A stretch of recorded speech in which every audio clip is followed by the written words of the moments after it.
उन्होंने महाराज जी के द्वारा श्रवण किया। श्री नारद जी का पूर्व चरित्र और व्यास जी महाराज के द्वारा श्रीमद् भागवत कथा की रचना हुई। श्री सुखदेव जी महाराज का जन्म जैसे हुआ तो वो सीधे वन की ओर चले गए। उनके पिता व्यास जी महाराज पुत्र पुत्र कहते पुकारते रहे, लेकिन उन्होंने पलट कर भी नहीं देखा। एक दिन व्यास जी के मन में आया कि ये भागवत कथा तैयार हो गई है, परंतु ये परोसी किसको जाए। तब श्री नारद जी महाराज ने बताया कि आपके बेटे सुखदेव जैसे परमहंस और वो कौन है, ये कथा उन्हीं के लायक है। बोलो सुखदेव महाराज की।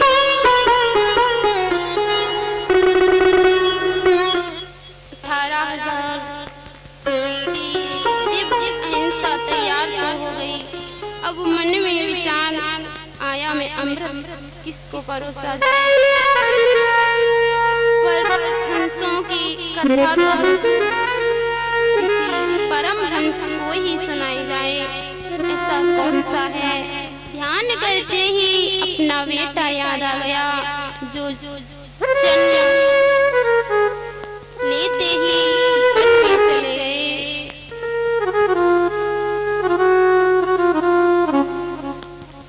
ऐसा परमहंस कहाँ होगा, पर ना जाने कहाँ कोई छुपा बैठा होगा, ध्यान लगाए बैठा होगा।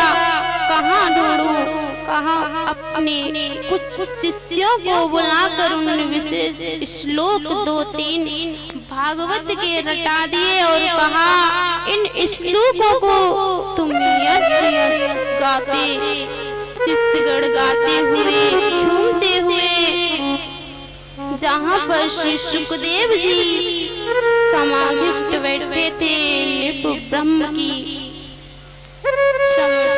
अचानक उनके कानों में भागवत का श्लोक टकराया, जो शिष्य गाता हुआ जा रहा था।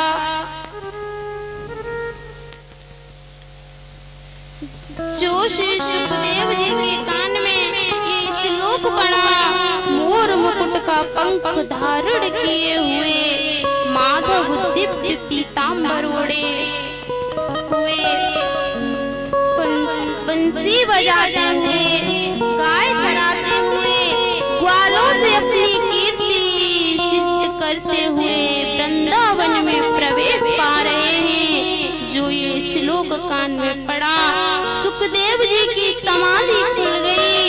पर ऐसे श्याम सुंदर का तो दर्शन हम भी करेंगे, क्या अद्भुत घटा है, देखने के योग्य है। चलो देख लो। परंतु फिर विचार किया, अरे जो इतना सुंदर है, इतना मधुर है, वो आवश्यकता ही नहीं इतना ही सरल हो। कहाँ ढूंढो, नहीं मिल पाएंगे, मिल भी जाएंगे तो स्वीकार नहीं करेंगे और पुनः बैठ गए। स्वभाव के प्रति संदेह हो रहा है, तब तक चेला ने दूसरा श्लोक कह दिया।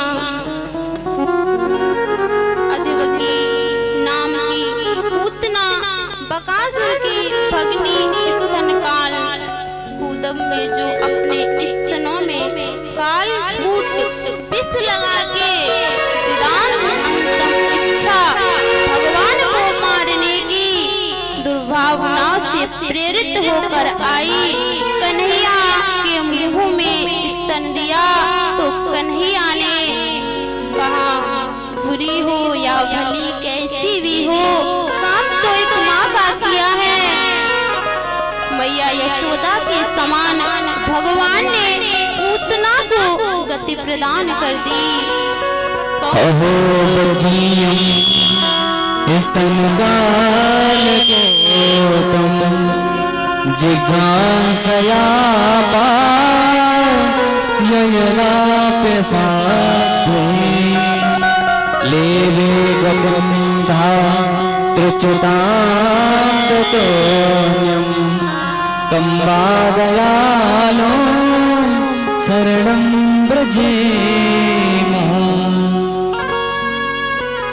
जो प्रभु की शरण स्वीकार न करके जो सुखदेव जी ने सुना, वो इतने सुंदर होने के साथ इतने सरल ऐसा तो कोई नहीं है, और बस आपको रोक नहीं सके। भगवान श्री कृष्ण का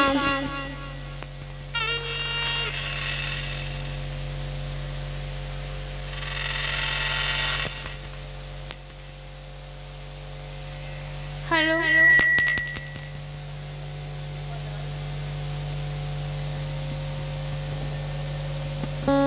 बोलो वृंदावन बिहारी लाल की।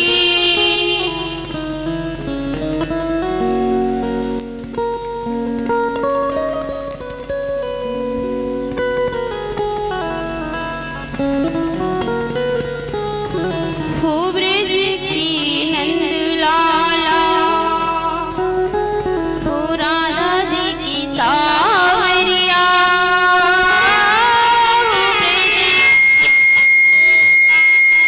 हे ब्रज के नंदलाला, श्री राधा जी के सांवरिया, सब दुख दूर हुए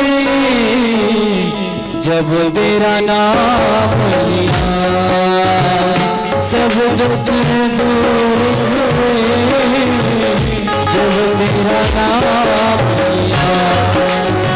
ब्रज के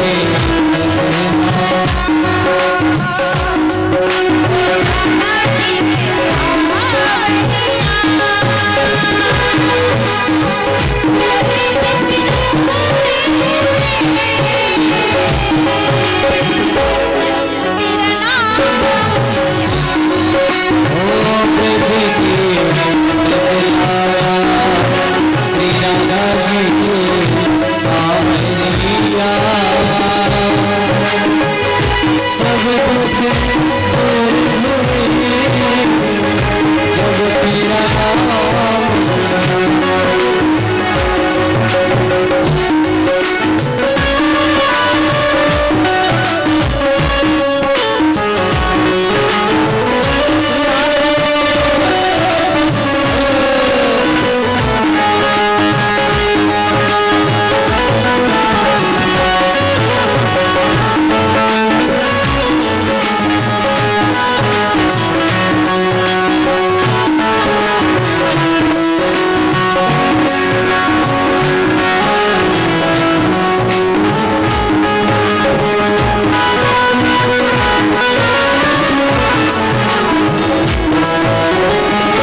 सब दुख दूर हुए जब तेरा नाम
सब दुख दूर हुए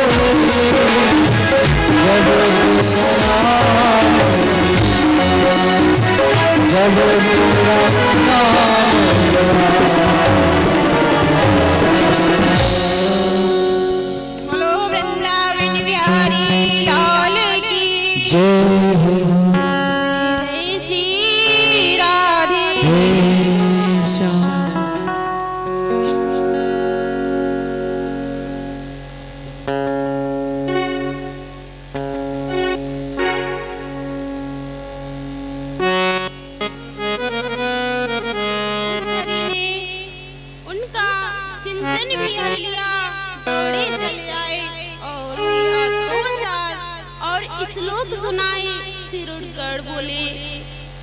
हमको तो दो ही आते हैं और ज्यादा जानना चाहते हैं तो हमारे गुरुदेव के पास चले जाओ। 18,000 श्लोक की पावन हिंसा उनके पास हमारे साथ आओ। गोविंद के गुणवाद ही इतने दिव्य हैं, सुखदेव जी का दिव्य परम विशुद्ध है, इसलिए जिनके तन पर कोई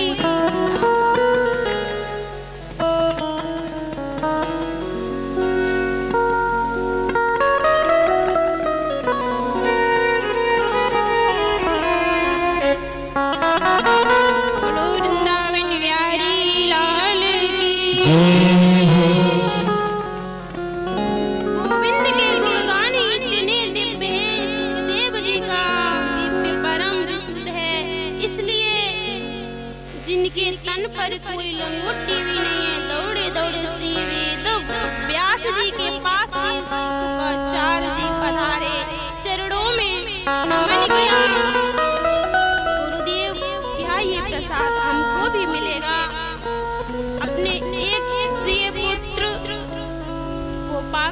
प्रसन्न हो गए। बैठकर अपने प्रिय पुत्र को भागवत प्रसाद दिया।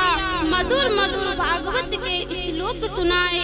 सुखदेव जी तो दीवाने हो गए। अब तक केवल परमहंस थे, अब श्री और लग गई तो दीवाने हो गए। अब तक केवल अब श्री भागवत अहिंसा को सुनने के बाद उन्हीं सुखदेव जी महाराज अवसर आने पर परीक्षित के सामने परोस दिया। सुखदेव जैसे परमहंस उनके साथ में 7 दिन तक बैठे रहे, जो गौदर से ज्यादा 2 घड़ी से ज्यादा कहीं टिकते नहीं। बोले वो 7 दिन तक बैठकर लगातार परीक्षित को कथा सुनाते रहे। इसका कारण क्या है? परीक्षित ने भागवत क्यों सुनी? परीक्षित को ही सुखदेव जी ने पात्र क्यों बनाया? सूत जी कहते हैं, ऋषियों, उस समय की बात है जब महाभारत के युद्ध में सभी कौरव मारे गए और पांडवों को विजय श्री प्राप्त हुई। अंतिम युद्ध में विशाल भूमि में सैन्य की गदा ने दुर्योधन का भेदन कर दिया, जांघा को तोड़ दिया और मूर्छावस्था में दुर्योधन को युद्ध में भूमि में छोड़कर पांडव अपने शिविर में पहुंचे। और उस समय एकांत में दुर्योधन के पास अचानक अश्वत्थामा आया। महाभारत में अनेक शव बिखरे पड़े। क्षेत्री की भूमि में तमाम हिंसक जीव खत्म हुए। पंछी आकाश में उड़ते, जहाँ इसका कई गीत दुर्योधन की मृत शरीर समझकर आते हैं। घायल अवस्था में दुर्योधन उनको भगाते भगाते अत्यंत दुखी हो रहा है। दुर्दशा जब अवस्था ने जब देखी तो विकल हो गया। दुर्योधन के पास आया, मित्र आज तुम्हारा ये हाल बताइए, मैं क्या आपकी सहायता कर सकता हूँ? मैंने तुम्हारा नमक खाया है, तुम्हारे बहुत सारे एहसान हैं हम पर, बोलिए तुम्हारी क्या क्या कर सकता हूँ? दुर्योधन ने कहा, मित्र हम 100 भाई थे, आज एक नहीं है। इससे अधिक पीड़ा इस बात की है कि मेरे 5 भाई ये उनसे एक भी नहीं मरा। जब ज्यों ही 5 से 1 भी चला जाता है तो कुछ शांति मिल जाए। अवस्था में कहाँ मित्र, तो तुम्हारी यही इच्छा है। बोले तो ठीक है, तुम एक ही बात कर रहे हो, वो मैं 5 का सिर काट के अभी लाता हूँ। चल पड़ा, सोचता है कि क्या किया जाए। काग से उलूक में हमको बोलना चाहता है। ये न्याय अवस्था थामा समझ में आ गया। पांडव भी इस समय शक्त हैं, वो मैं अकेला क्या कर पाऊंगा। इसी विधि से मैं उन पर आक्रमण करूंगा। चल पड़ा। आधी रात्र में प्रभु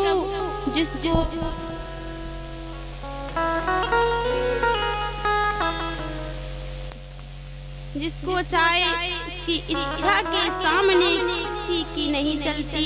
भगवान आज पांडवों को शिविर से ही बाहर निकाल कर ले गए। चलो भाई, विजय की प्रथम रात्रि है, धूमधाम के साथ उत्सव पूर्व मनाएंगे। जो पांडवों के बाहर ले गए और पांडवों की सूनी सैया पर आकर के द्रौपदी के 5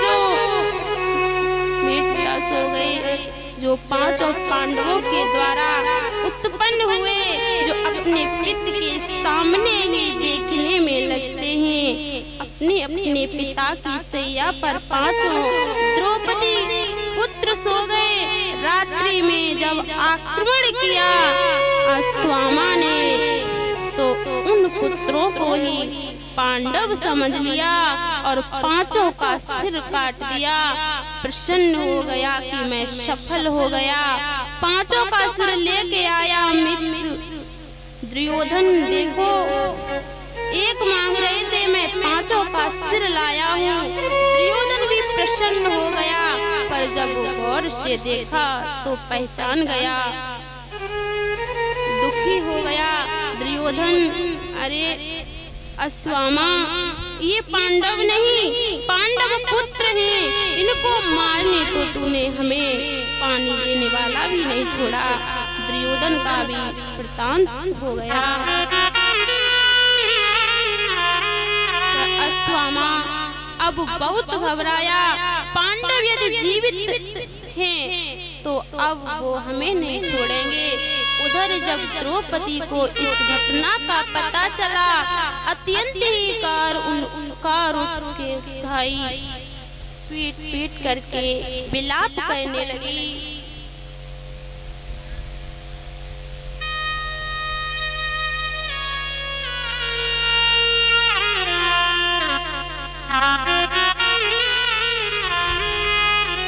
वृंदावन बिहारी लाल की, राधा रानी सरकार की जय हो, ईश्वराय महाराज की जय हो। द्रौपदी की व्यथा को देख करके वे अर्जुन ने मंड भी उठा लिया। क्रोध में भरे अर्जुन ने प्रतिज्ञा कर डाली, द्रौपदी दुखी मत हो। जिस दुष्ट ने ये दुष्कर्म किया है, मैं तुम्हारी आंखों के सामने लाकर मृत्यु दंड दूंगा। ये अर्जुन की घोर प्रतिज्ञा है। और ऐसी कह के अर्जुन गवयार उठा के चल दिए। गोविंद के द्वारा संचालित उस रथ में बैठकर सीधा किया। अश्वत्थामा का भागा। जब जान ही लिया कि अर्जुन मुझे छोड़ने वाला नहीं है, तो ब्रह्मास्त्र चला दिया अर्जुन के ऊपर। अर्जुन घबरा गए। भगवान बोले, अर्जुन प्रभु क्यों घबराते हो? तुम तो ब्रह्मास्त्र चलाना भी आता है, लौटाना भी आता है, चलाओ। तुरंत अर्जुन ने भी ब्रह्मास्त्र छोड़ दिया। ब्रह्मास्त्र टकराए। भगवान बोले, अर्जुन परंतु शांत करो। ब्रह्मास्त्र को शांत किया और दौड़ करके अश्वत्थामा को बंदी बना लिया। ऋषियों में पूरी तरह 5 करके रथ में लाकर पटक दिया। भगवान बाहर है, इस बार क्यों रहे हो? मृत्यु को दंड दो। प्रभु बोले, इनसे अधम किया है, छोड़ना मत। अर्जुन ने कहा, सरकार छोड़ने वाला तो नहीं हूँ, परंतु द्रौपदी को वचन दिया है, इसलिए वहीं पर मारूंगा। जैसी तुम्हारी इच्छा। पशुओं की तरह रस्सियों में बांधकर अश्वत्थामा को ला करके द्रौपदी के सामने खड़ा कर दिया। द्रौपदी देखो, ये वही दुष्ट है जिसने तुम्हारे बालकों को सोते समय समाप्त कर दिया। अब बोलो, इसे क्या दंड देना चाहिए? जो द्रौपदी की दृष्टि पड़ी अश्वत्थामा पर तुरंत खड़ी हुई और दौड़ करके अश्वत्थामा की रस्सियां खोलने लगी। क्या कर रहे हो? महाराज ब्राह्मण देवता दूसरा आपके गुरुदेव का पुत्र और गुरु पुत्र तो गुरु के समान है। बंदनी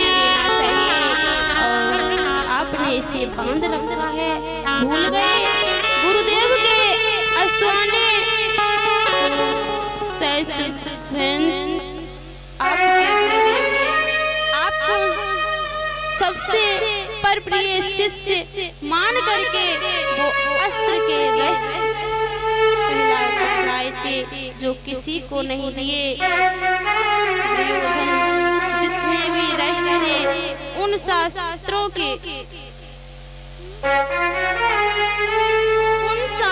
के वो सब तुम्हें प्रदान कर दिए। वही गुरु तो पुत्र के रूप में तुम्हारे सामने खड़े हैं। आपने उन्हें बंदी बना रखा है, अश्वामा रस्सियों में बंधा, नीचे को सिर झुकाए खड़ा है। द्रौपदी उन्हें मुक्त करने की प्रार्थना कर रही है। अर्जुन बोले, देवी क्या तुम भूल गई? तुम्हारे एक नहीं 5 पुत्रों को मारा है और इस पर तुम इतनी दया दिखा रही हो। द्रौपदी ने कहा, महाराज इस पर तो मुझे बिल्कुल दया नहीं आती, पर मैं ये भी नहीं चाहती कि जिस शोक सागर में मैं डूब रही हूँ किसी दूसरी माँ को क्यों डुबाऊं। मैं जान गई पुत्र पीड़ा, मैंने पुत्र नहीं तो मुझे पति का सहारा है, परंतु इनकी माँ का आसरा, जिनके पति द्रोणाचार्य जी महाराज को पधार चुके हैं, बेटे का सहारा लिए बैठे हैं। यदि इसे भी तुम मार दोगे तो बताओ तुम्हारी गुरु माता पर क्या बीतेगी। वो तो बिल्कुल असहाय अकेली पड़ जाएगी।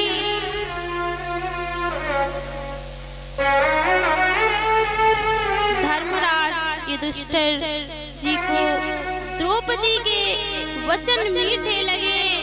आदेश दिया, अर्जुन द्रौपदी बिल्कुल ठीक कहती है, गुरु पुत्र है, हमारे लिए वंदनीय है, इसे छोड़ दो। पर भीमसेन की आंख टेढ़ी हो गई, गदा सवाल लेने लगे, तुरंत छोड़ दीजिए, पर मेरी गदा से ये छूटने वाला नहीं है। अब तो भारी समस्या आ गई। भीम अर्जुन का एक सुर हम छोड़े में नहीं, और युधिष्ठिर जी महाराज और द्रौपदी जी का एक विचार, जो हो गया सो हो गया, गुरु पुत्र को अब क्यों मारा जाए। जब बात सुलझ गई तब अर्जुन द्वारकाधीश के पास आए। सरकार आप मौन खड़े हो, आप भी तो अपना कुछ मतलब बताइए, क्या किया जाए। भगवान बोले, हमसे पूछते हो जो सरकार आप से ही पूछते हैं, क्योंकि जब बात बहुत उलझती है तब आप चुटकियों में सुलझा देते हैं। आपके पास ऐसे सूत्र हैं, आप ही सुलझाइए। सरकार भगवान बोले, तो सुनिए।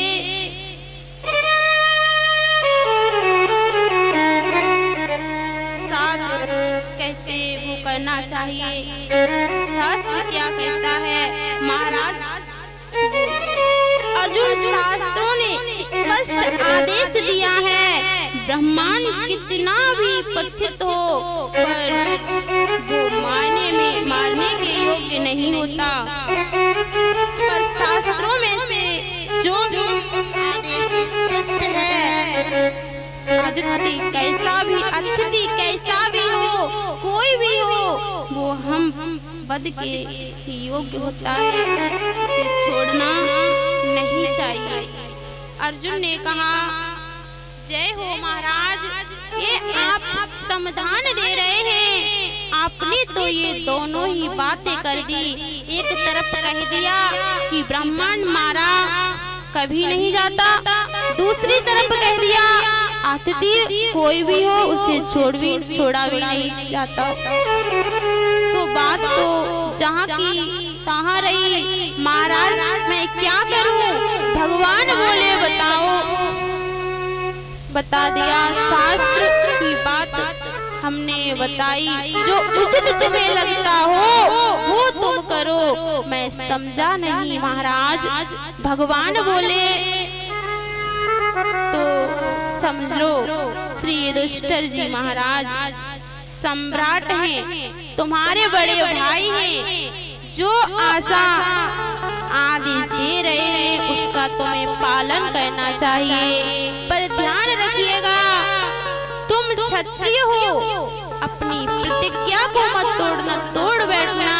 पर अर्जुन श्री भगवान के चेला हैं, भगवत गीता का ज्ञान प्राप्त किया है। या कथ जब चेला बन गए तब कई संबंध अर्जुन के तो हैं, यदि बहनों बन के बोल रहे हैं तो भगवान बोले हम क्या बताएं। अर्जुन भगवान ने कहा मैं आपकी शरण में हूँ, मेरा पति प्रदर्शन करे, मैं क्या करूँ। तो भगवान ने ज्ञान दिया, तो आज भगवान ने गीता का ज्ञान दिया था। महाभारत के प्रारंभ में जो आज समापन में उसकी परीक्षा भी ले रहे हैं, अर्जुन को तुरंत सूत्र याद आ गया। भगवान कह रहे थे माननीय पुरुषों का अपमान ही मृत्यु है।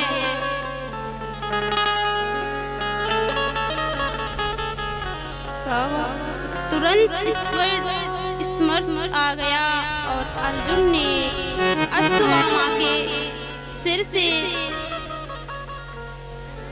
हुई मणि को निकालकर शिक्ष से धक्का मारकर भगा दिया। शिर से धक्का मारकर अर्जुन ने अश्वत्थामा को निकाल दिया। अपमान की ज्वाला में तड़पा हुआ सोचने लगा,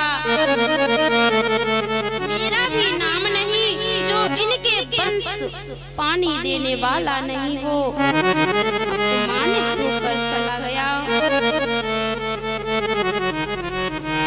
भगवान अब इधर पांडवों से बोले भाई बहुत दिन हो गए आपके बीच रहते, हमें अब हमारी द्वारका पासी भी हमारी बहुत राह देख रहे होंगे, तो हम अपने घर चले। पर कोई भी पांडव प्रभु को भेजना ही नहीं चाहते। परा मैया आपसे भगवान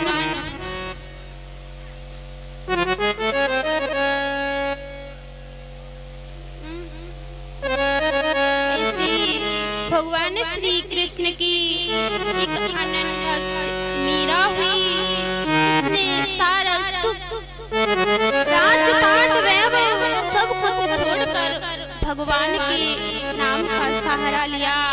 राधा बोला मीरा तुझे ये सुख वैभव कुछ नहीं चाहिए, वृंदावन जाना है तो ये सब राजपाट छोड़कर वृंदावन चली जा। मीरा वाली बोली राधा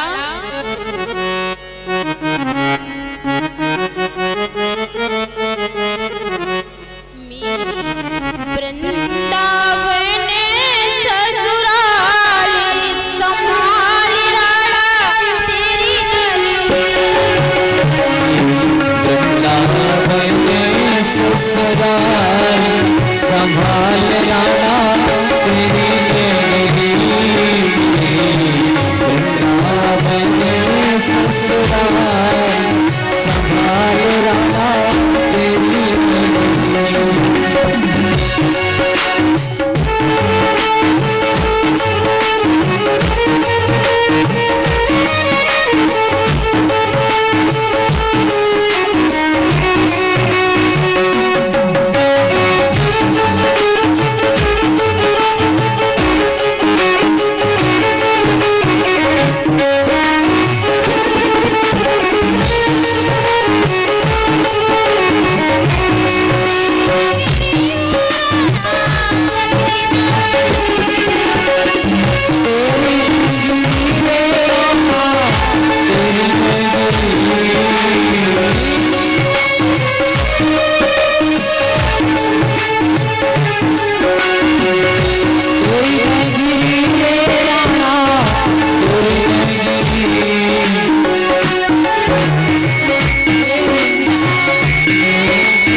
जाऊंगी ओ जहाँ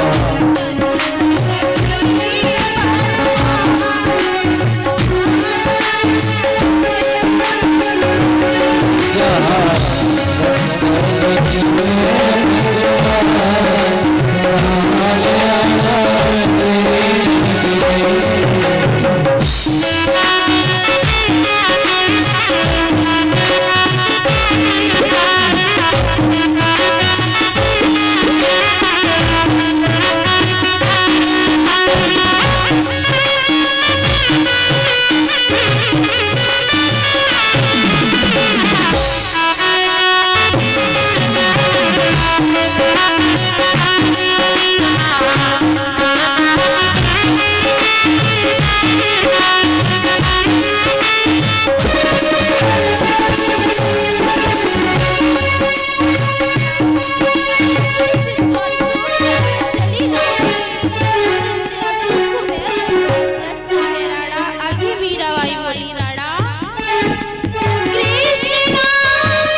सतगुरु संभाल राणा संभाल